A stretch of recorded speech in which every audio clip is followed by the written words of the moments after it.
Welcome to Sweet Tea with the Classics, the podcast that takes classic literature and gives it a southern twist. How the Red Cross Knight Slew the Dragon. Faerie Queene, Book 1, Cantos 11 and 12. As Una and the Red Cross Knight rode on their way, they came near her father's wasted lands and the brazen tower in which her parents were imprisoned. "Dear knight," said Una, "we are now come where our peril must begin." And warning him that they might encounter the dragon at any moment, she prayed him to be constantly on his guard. As she spoke, the maiden pointed out the tower, and at the same time a hideous roar filled the air with horror. They looked up and beheld the dragon stretched out on the sunny side of a hill. The moment the monster saw the knight's shining armor, he raised his great frame and hastened toward them, as if delighting at the prospect of fresh prey. Then the knight bade Una leave him and withdraw to a hill at a little distance, where she could watch the fight and yet be secure from danger. The dreadful beast came on steadily, half walking, half flying in his haste. He covered the ground quickly, and as he went, cast a huge shadow over the wasted land. As the dragon approached the knight, he reared his monstrous body on high, which looked the more horrible that it was swollen with wrath and venom. It was covered with brazen scales so closely placed that nothing could pierce them, and the dragon shook the scales until they sounded like the clashing of armor. He had wings, which he spread out like great sails, and when these smote the air, the clouds fled in terror before them, and the heavens stood still in astonishment. His tail was twisted in 100 folds, and lay over his scaly back, and when he unfolded its coils and displayed its full length, it swept the land behind him for 3 furlongs. At its extremity were inserted 2 deadly stings, sharper than the sharpest steel, and still sharper and more cruel were his claws, so cruel and ravenous that all they touched, all they drew within their reach, suffered certain destruction. But most fearful of all was the dragon's head. It had deep-set eyes that burned with rage and shone forth like shining shields, and gaping jaws in which were set 3 rows of iron teeth. From these trickled the blood of the creatures he had lately devoured, while from between his jaws issued clouds of smoke that filled the air with sulphurous stench. Such was the foe the Red Cross Knight must face and conquer. On came the dragon, raising his haughty crest, shaking his scales, and hastening so joyously to the combat that the knight inwardly quaked for fear. And now began the first of 3 days' mortal strife. The Red Cross Knight couched his spear and ran fiercely at his foe. The spear did not wound, but it annoyed the dragon. He turned aside, and as he turned, swept both horse and its rider to the ground. In a moment the knight had risen and renewed the attack. Never before, although many a knight had fought with him, had the dragon felt such force in the arm of a foe, and yet the deadly thrust glanced back from his well-armed breast, leaving him unhurt. But the knight's persistent attacks roused the monster's rage. He spread his great wings, and lifting himself into the air, swooped down upon his foe, and seized both horse and man in his cruel claws. He carried them to an arrow shot, when their fierce struggles obliged him to let them fall, and the knight, putting the force of 3 men into a single blow, once more aimed his spear at the impenetrable scales. Again the blow glanced aside, but this time it glided close under the dragon's upraised wing, and there inflicted so sore a wound that the monster, unaccustomed to pain, roared aloud with a noise like that of the ocean in a wintry storm. The weapon stuck in the dragon's flesh until he contrived to tear it out with his claws, whereupon black blood streamed forth from his wound and flames of fire from his nostrils. In his rage he flung his great tail about. It twisted round the horse's leg, and the steed, in its effort to get free, only became more entangled, and at length was forced to throw the knight. Quickly he rose, and, laying hold of his powerful sword, struck the dragon a stroke that seemed as if it must prove fatal, but the hardened iron took little effect upon the still more hardened crest, although it fell with a force that made the dragon careful to avoid its blows. The knight grew angry when he saw his strokes of no avail, and struck again with greater might, but the steel recoiled, leaving no mark where it had fallen. Now the dragon was suffering from the wound under his wing, and impatient of the pain, tried again to rise into the air, but the injured wing impeded his effort, and full of rage and disappointment, he uttered a roar such as had never before been heard, and once more sent out flames of fire. These came right into the face of the knight, in making their way through his armor, burned him so sorely that he could hardly endure its weight. Faint and weary, burned and sore with his wounds, worn out with heat and toil, and the very arms he bore, death seemed to him much easier than life. But death will never come when needs require, and his despair well nigh cost him dear. The dragon, seeing his discomfiture, turned upon him, and smiting him with his tail, felled him to the ground. Very near then was the knight to the death he coveted. However, it so happened that, unknown to him, a well of rare virtue lay close by. Its waters could cure sicknesses, make the aged young, wash sinful crimes away, and even restore the dead to life. In the happy days before the accursed dragon had brought ruin to the land, it had been called the Well of Life, and though he had denied its sacred waters with innocent blood, it still retained many of its ancient virtues.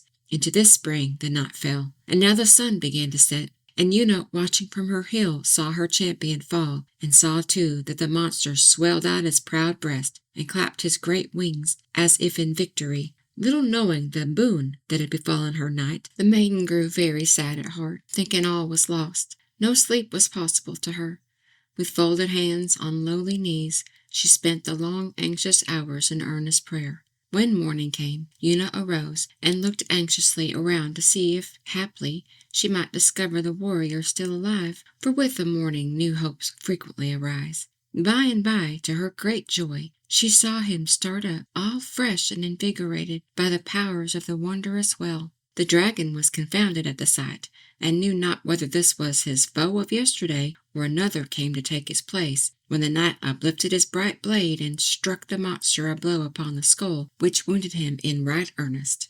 Whether the sword had received some secret virtue from the waters of the well, or whether they had only increased the strength of the knight's right arm, none can tell. But never before had a blow taken such effect on the cruel monster. He yelled aloud, as if he were 100 lions all in one. He tossed his great tail aloft, and scourged the air into a tempest, and flung about its mighty length, so that it overthrew high trees and tore rocks into pieces. Then advancing his tail high above his head, the dragon struck the knight and smote him to the ground. The cruel sting pierced through his shield and fixed itself in his shoulder. There it remained, causing him very severe pain. The knight was nearly overcome, but more mindful of the issues involved in the combat than of his own suffering, he rose and tried to free himself, unable to loose the sting, and inflamed with wrath and anguish, he struck the dragon on the tail, and at one blow cut off 5 of the mighty joints. Deeply enraged, the creature thought to avenge himself once for all, and gathered himself up, fell fiercely on the knight's shield, and kept fast hold of it. And now was the Red Cross knight terribly encumbered. 3 times he strove to release his shield from the dragon's clutch, and 3 times failed. In despair, he summoned his trusty sword to his aid, and laid about with it so ruthlessly that at length the creature was forced to withdraw 1 foot in order to defend himself. Then the knight directed all its blows against the other foot, still fast fixed on the shield, until by happy fortune the sword fell upon the ankle joint and severed it. Upon this there burst forth from the beast such smoke and flames and brimstone as to dim the light of heaven itself and force the warrior to retreat, lest he should be scorched alive. As he did so, his weary feet slipped, and he fell down, sore terrified with the dread of shame. Now it chanced that close by where he fell there grew a goodly tree, laden with apples. Great virtue had belonged to this tree, and even now there trickled forth from it a stream of balm that fell on the ground and watered it as if with dew.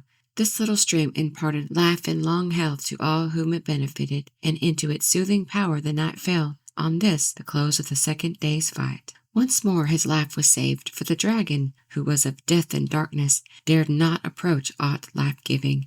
And now the daylight began to fade, and Una, seeing her lord again fall and lie motionless, knowing not that he lay in the healing balm, was once more stricken with sore fright, and watched and prayed for him all through the weary darkness. When morning again dawned, Una saw her knight arise, healed and refreshed, ready for renewed combat. And the dragon, who had lain waiting for the day that he might destroy him, grew afraid when he beheld his foe as fresh as if he had not fought at all. Nevertheless, he advanced, full of his wanton pride and rage. with jaws wide open, thinking to devour his foe at the first encounter. But the knight was prepared to meet him. Thrusting his keen weapon between the monster's open jaws, he ran it through his mouth and wounded him with a mortal wound. Then the dragon fell, and as he fell the earth groaned, as if unable to support his weight. And the valiant knight himself trembled, so huge and hideous did the slain dragon look. Una, who had seen all from her hill, dared not at first approach, but at length, finding the huge mass made no movement, she shook off her terror, and drawing near, saw that the terrible monster was indeed dead. Then, praising God, she thanked her brave champion for the great deliverance. The sun had scarcely risen above the eastern horizon when the watchman who stood on the battlements of the brazen tower saw the last breath of the monster fade away. Knowing then that the dragon was dead, shouted out the glad tidings. The king heard the shout, and rose in joyful haste, although for his feebleness he could not make much speed, and looked forth to see if the tidings were indeed true. When he found that they were, he commanded the brazen gate, long closed, to be thrown open, and peace and joy to be proclaimed throughout the land, for the dragon was slain. Then the trumpet sounded the happy victory, and the people, with one accord, assembled as in solemn festival to rejoice over the fall of the great and terrible beast. From the tower came forth the king and queen, clad in worn and sober garments. Grave nobles attended them, and a band of young men, bearing laurel boughs, followed in glad procession. Headed by the king, these made their way to the Red Cross Knight, and prostrating themselves before him, loudly proclaimed him their lord and patron, casting the laurels at his feet.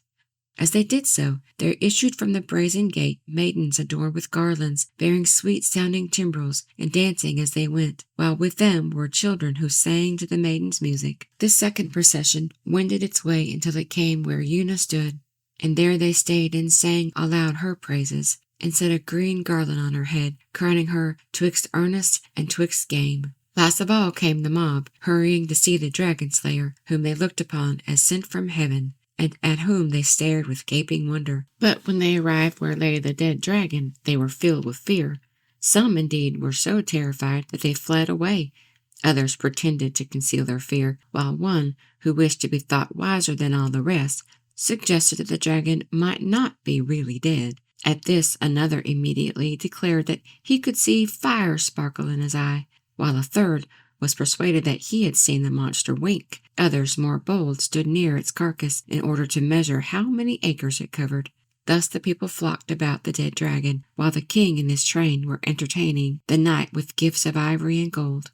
After thanking him 1,000 times, and embracing their fair daughter, Una, the king and queen, conducted them to the palace, while the people strewed the way with their garments and shouted aloud for joy. Now the Red Cross Knight had rested and been feasted. The king and queen called upon him to relate the story of his adventures. Tears ran down their cheeks as they listened, and when he had ended, the king again welcomed him to the palace and spoke of his resting there from all further toil.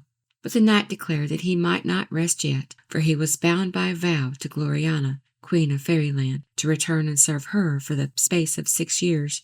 Then the king called for Una, his only daughter and sole heir. With his own hands he betrothed her to the knight. Never in all her loveliness had Una looked so fair as when her father called her forth. The toil of the journey over, she had put aside her sober, mournful robe, and was arrayed in a dress of pure and shining white, while the brightness of her beautiful countenance astonished even her own lord. There was great joy among old and young at the marriage, and a solemn feast was ordered throughout the land. The Red Cross Knight held himself thrice a happy man, and as ever as he looked on his dear lady, rejoiced anew. In great peace and happiness he remained with Una until his conscience and vow compelled him to return for a time to the court of Gloriana, leaving her in her dear parents' care. After this, he was no longer known as the Red Cross Knight, but as St. George, the slayer of the dragon, the great St. George, whom England has made her patron saint. Thank you for listening to Sweet Tea with the Classics. We hope you enjoyed the episode. Please like, share, and subscribe for more.